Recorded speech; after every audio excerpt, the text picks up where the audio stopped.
Extremities is a two-act drama written by William Oscar Simone. It was done on Broadway a few years ago, garnered quite a bit of publicity because Farrah Fawcett had bought the project just so she could star in it. That's probably how most people know about the show itself, unless they'd seen it on Broadway or off-Broadway themselves. The way the story sets out, there is an attempted rape. The woman, the victim, Marjorie, is able to overcome her attacker just before the actual penetration is about to happen. It shows the rape itself, it shows the trauma that follows the rape, but it's a very interesting story in the way that the rapist is turned into the victim is then the rapist. There are four characters in the show: Marjorie, who is the victim, Patricia and Terry, who are the roommates of Marjorie, who tend to show society's attitudes towards rape. One being that women deserve it because of the way they are, the way they dress, and the other one being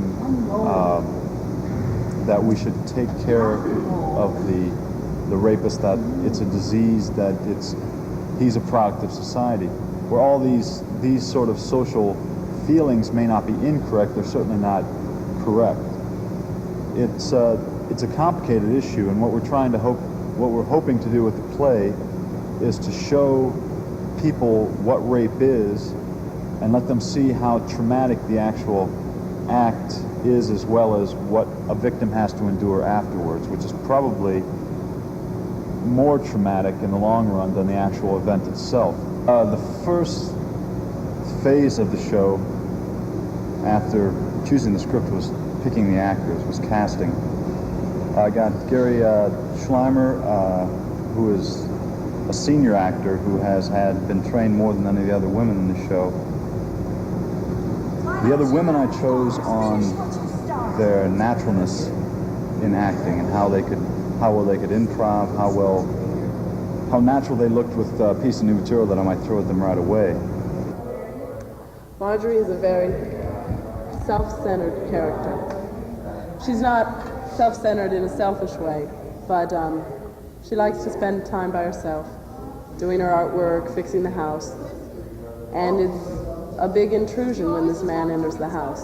Even if he hadn't come to rape her, it was a big intrusion. He came into her space. And so she has to learn to deal with that. She has to regain the control over her space that she enjoys and that she likes. So that's the whole force of the play, to regain her control. And I saw this play done off-Broadway with Farrah Fawcett. And when I was offered the role, I thought, how funny, because I don't look anything like Farrah Fawcett. So the first big challenge I had was getting over the idea that I have to find my own beauty because I cannot be Farrah Fawcett. And so that was one of the big challenges. And another was just the whole ordeal. I've never been raped, and I don't want someone in the audience to sit out there who might have been raped and think, God, that's not how you react. This is what you should be doing.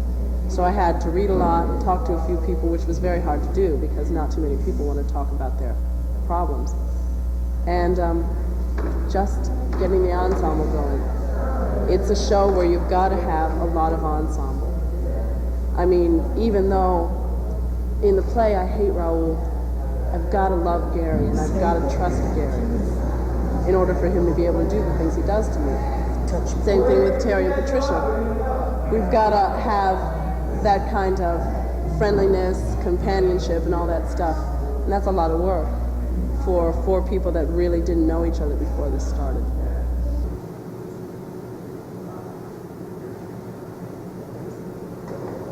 American realism is based on a fundamental of being able to feel your role, as it were,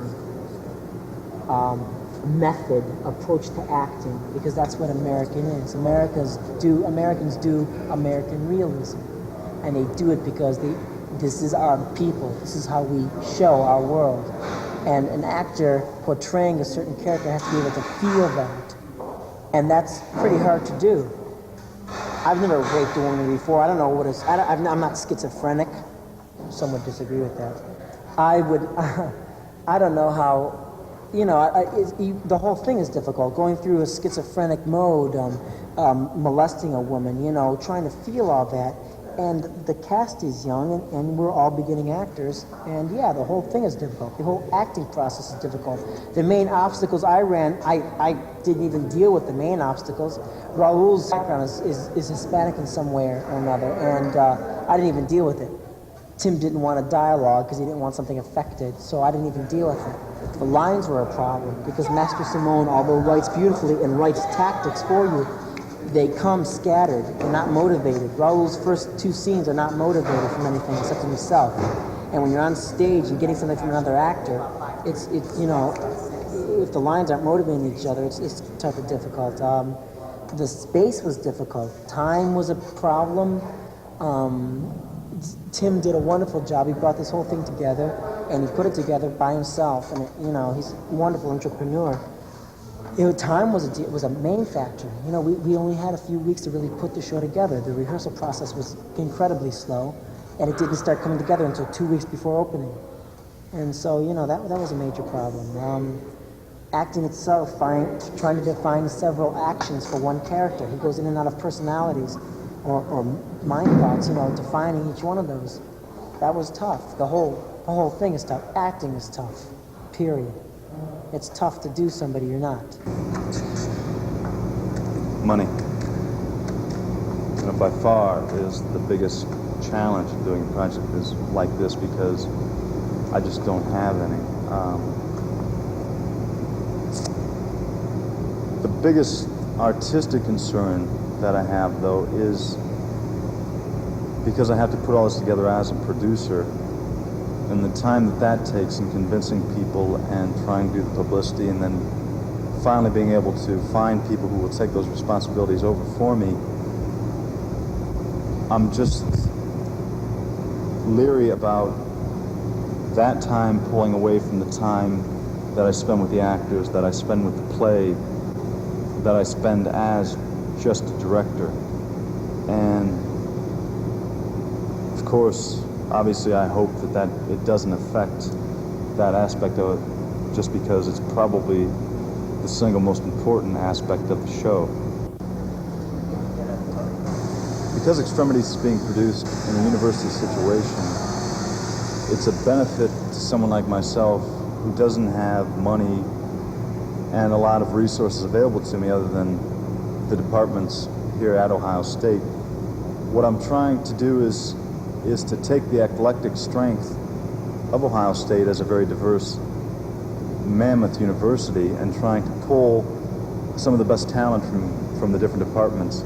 If I were to go outside of this setting, I would be expected to pay those people, but because we are in a unique type of non-professional setting, we're able to do things like that. We're able to get a lot more favors. After being here for 6 years, I'm bringing all my favors into play and trying to take advantage of the friendships and the contacts that I have made. Russ Blaine, who is an excellent sound designer, is working as master electrician along with Bob Press, who both between the two of them are probably two of the most knowledgeable people that I know about sound and lighting. And just using this massive space, which I think is a very exciting new type of theater, which I hope is used in the future, that it presents a lot of challenges. Acoustics in this space are fairly reverberant. It means that if you, for instance, you hear that sound for quite a while after the initial sound was made. Sometimes that works to your advantage, sometimes it doesn't. However, in a situation where you want to do multi-directional sound, the deader the room is, the easier it is for the audience to distinguish what direction each particular sound is coming from. And each effect then is more directional if it's not bouncing around the room so much. So that was a little bit of a disadvantage, but because of the size of the space, it wasn't that bad. I've tried to make the set as realistic as possible, but also with overtones of some sort of biological sort of happening as the lights change, as the play progresses itself, that some of the elements that are used, the walls, the fireplace, that those will start to take on more horrific type of connotations.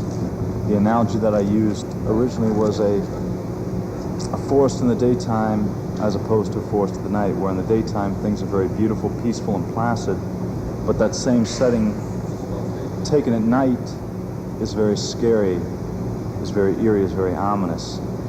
And that's the sort of thing as the play progresses that the house will add to the play. Hopefully that's what the house will add to the play.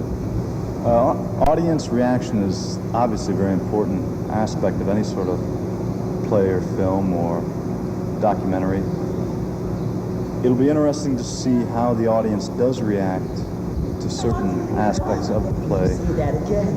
Of course, initially you're treading a very fine line when you do something very realistic and graphic in front of an audience. There may be, depending on the nature of the audience itself, there may be people that won't want to watch something like that, and if they turn away, they do that just to block it out, or they might even walk out. Hopefully, people will want to see what happens, what goes on, and they won't block it out. If someone can understand then what the act is about, then maybe they won't be so insensitive or won't have such a commonplace attitude about it, and will understand a little more what happens or what goes on, to maybe, and it's asking a lot, but maybe to actually change their attitude on how they treat other people, and just their attitude towards women, towards the media and our society and whatnot. It's a lot to ask, but it's something that we're going for, and I think if we don't have high ideals or high goals in going into a project like this, then we really can't expect to get a lot out of it.